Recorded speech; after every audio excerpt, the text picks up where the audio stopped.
김로벨TV 시청자 여러분 안녕하십니까? 우리가 한글이라는 세계 최고의 문자를 가지고 있는데도 불구하고 들려오는 소식을 보면 참 사회가 암울하네요. 어제 오늘 사이에 각종 언론에서 최근 보건복지부가 조사한 소위 고립은둔 청년 실태조사가 보도되었습니다. 그 조사 결과에 따르면 우리나라 20대, 30대 청년이죠. 청년들 중에 고립은둔 청년이 54만 명이라 그러고 그들 중에 80%가 대학을 졸업한 고학력자라고 합니다. 정말 한참 일해야 될 나이에 54만 명이 그냥 은둔 생활을 하는 거죠. 방콕 생활을 하는 거죠. 본인은 물론 사회 전체에 미치는 안 좋은 영향이 크다고 하겠습니다. 참 이렇게 잘 사는 풍요의 시대에 왜 우리나라 청년들은 좌절하는가, 이게 참 큰 의문이죠. 그런데 그러한 의문을 떠나서 젊은이들이 좌절 속에서 고립되고 은둔 생활을 한다, 이거는 우리나라의 미래가 암울하다, 이거를 알려주는 이제 경고 신호라고 하겠습니다. 이건 오래전서부터 우리가 좀 느끼고 있었지만은 오늘 그 부분에 대해서 한번 살펴보기로 하겠습니다. 오늘 강조하고 싶은 것은 이 헝그리 정신에 관해서야. 현종하게도 라면만 먹고도 육상에서 금메달 3개씩 이라다 그랬어. 임춘혜입니다, 형님. 내가 현종아? 그러면 무조건 현종아야.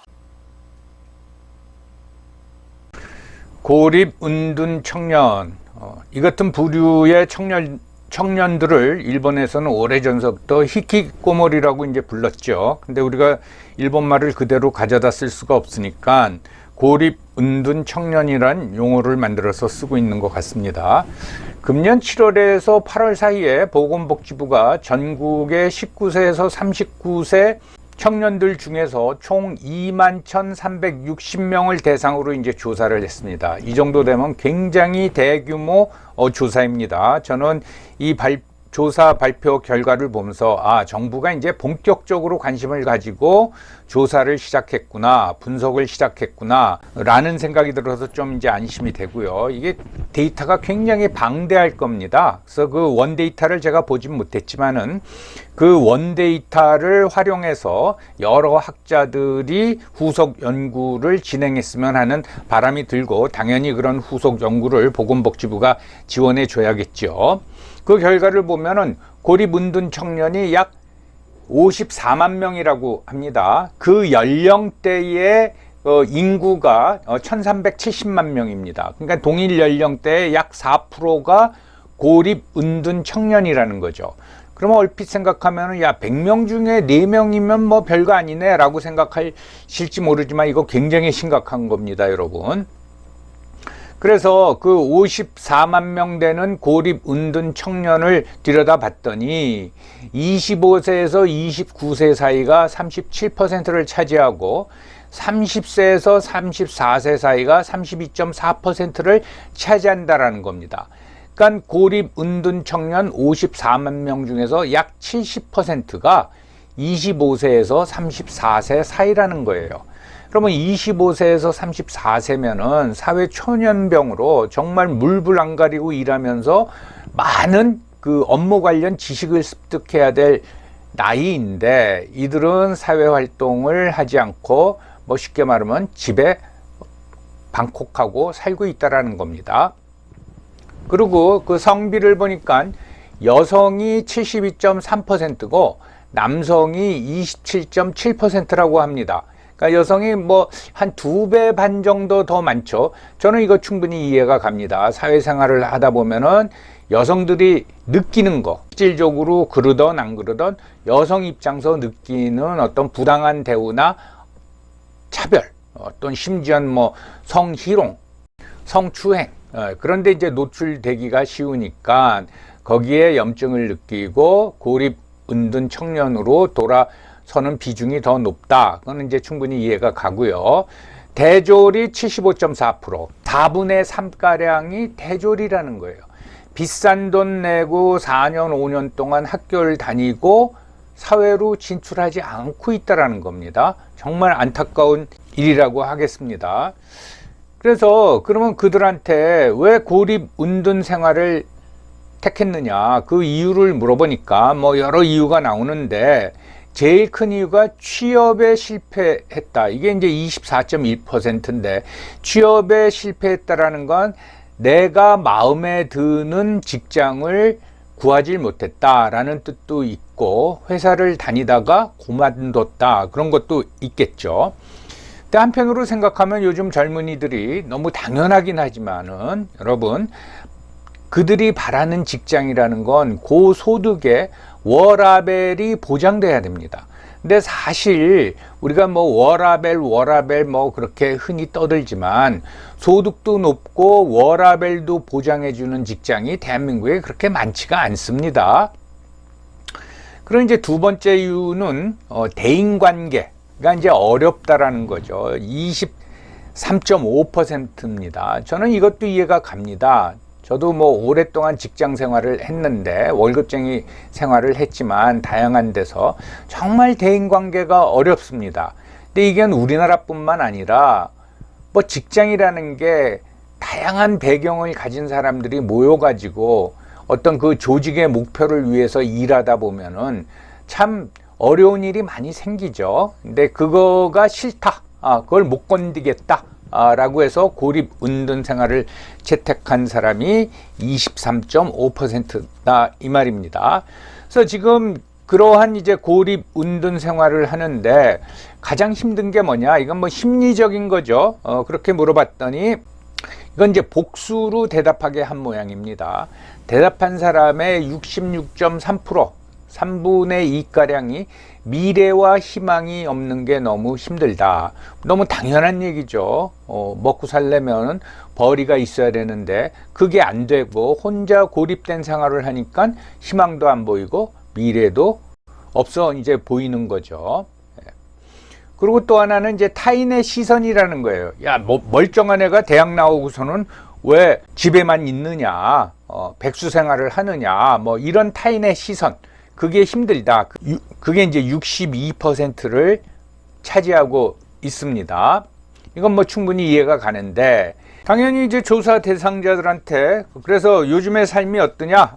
만족도 조사를 했습니다. 만족도 조사는 주로 이제 10점 만점이죠. 그렇게 물어봤더니 이 연령대 청년들 전체의 이제 평균 값은 10점 만점에 6.7점이었는데 요것도 조금 낮은 것 같습니다. 적어도 7점 이상은 돼야 될 텐데 우리나라 19세에서 39세 사이의 청년들은 그 만족도가 조금 낮은 수준이라고 보겠습니다. 그런데 고립 은둔 청년들은 그 만족도가 3.7점이라는 겁니다. 약 반 정도밖에 안 되는 거죠. 그러니까 정상적인 사회생활, 그건 뭐 회사 생활이라고 해도 되겠죠. 회사 생활을 하는 사람들도 만족도가 6.7점밖에 안 되는데 고립 은둔 청년들은 3.7점이라는 겁니다. 이것도 이제 굉장히 심각한 거죠. 그러면 어떻게 뭐 하면서 지내냐 도대체 그거 봤더니 주로 이제 방콕입니다. 방콕. 뭐 요즘 자기 방은 대부분 있을 거고 그 방에 이제 컴퓨터는 다 있을 거고 그러니까 주로 뭐 넷플릭스 같은 동영상을 시청한다. 동영상이라는 게 뭐 대부분 이제 영화, 드라마 이런 걸 보면은 사실 현실하고는 동떨어진 겁니다. 그러니까 사회생활을 못하면서 혼자 있으면서 더더군다나 현실하고 동떨어진 세계를 접하면서 산다라는 거죠. 그리고 이제 온라인 활동을 하고 있다. 그렇게 말하는데 결국은 온라인 활동하면서 뭐 하겠습니까? 댓글 달고 그러면서 거기에 자기의 이제 불만을 쏟아내겠죠.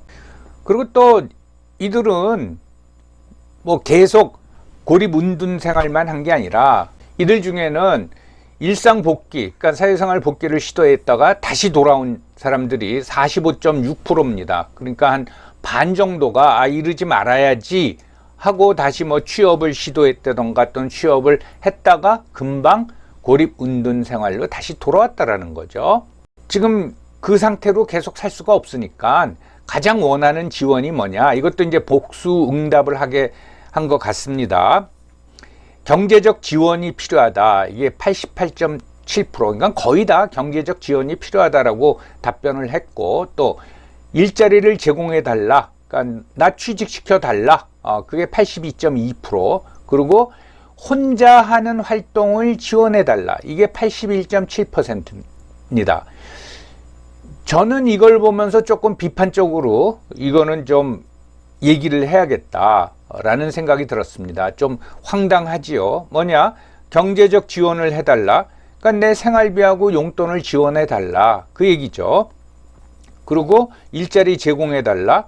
그러니까 취업도 알선해 달라. 나는 뭐 내 힘으로는 도저히 이제 직장을 못 찾겠다. 그러니까 날 알선해 달라. 설사 뭐 국가나 지방자치단체가 알선해 준다고 거기에 만족을 하겠어요? 그러죠. 그리고 혼자 하는 활동을 지원해 달라. 그러니까 나 사람 만나기 싫으니까 사람 대면 없이 혼자 하면서 돈 벌 수 있는 거를 나한테 제공해 달라.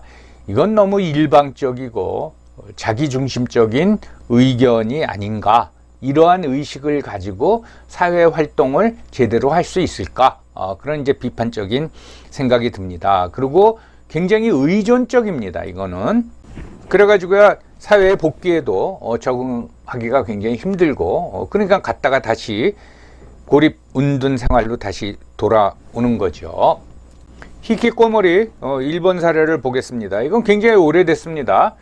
우리나라에서는 고립 은둔형 청년이라고 부른다면 일본은 이제 히키코모리라고 이제 부르고, 최근에는 중국의 이제 탕핑족 퍼져 있는 젊은이들을 탕핑족이라고 부르죠. 구직 활동도 뭐 포기한 족, 이게 같은 부류의 청년들이라고 하겠습니다. 이게 이제 1990년 일본의 거품 경제가 붕괴된 후에 늘어나기 시작했는데, 일본의 조사에 따르면은 14세에서 64세, 이건 굉장히 폭을 넓게 잡았습니다. 거품 붕괴가 30년 전에 됐으니까 연령폭이 늘어났겠죠. 14세에서 64세 연령층 중에서 146만 명이 히키코모리에 해당된다고 합니다. 그래서 한 2% 정도 비중을 차지하고 있다고 보는데, 예를 들면은 1990년도 20대 때 이제 히키코모리가 됐어요. 그리고 지금까지 그렇게 생활하고 있다면 그 사람들은 벌써 이제 50대가 된 거죠.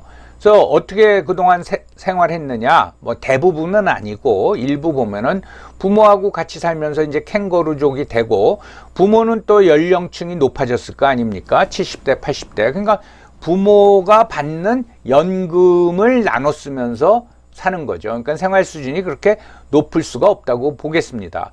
그러다 보니까 부모가 연세가 드셔가지고 사망을 하면은 사망 신고를 안 하는 거예요. 그렇다고 어떤 그 부모님의 그 시신을 어디다 갖다 버릴 수도 없고, 그러니까 집에 뭐 냉장고 같은 데 두고서는 그러고 이제 생활하다가 발각되는 경우도 여러 번 있었습니다. 더군다나 최근 몇 년 동안 코로나 팬데믹이 지속이 되면서 방콕 생활을 더 부추긴, 심지어 회사를 다녀도 재택근무하는 사람들이 늘어나는데 직장이 없는 사람은 밖에 나가기도 두렵고, 그러니까 그냥 집안에서만 방콕 생활을 하는 경우가 늘어나면서 이런 현상이 확산된 것 같습니다.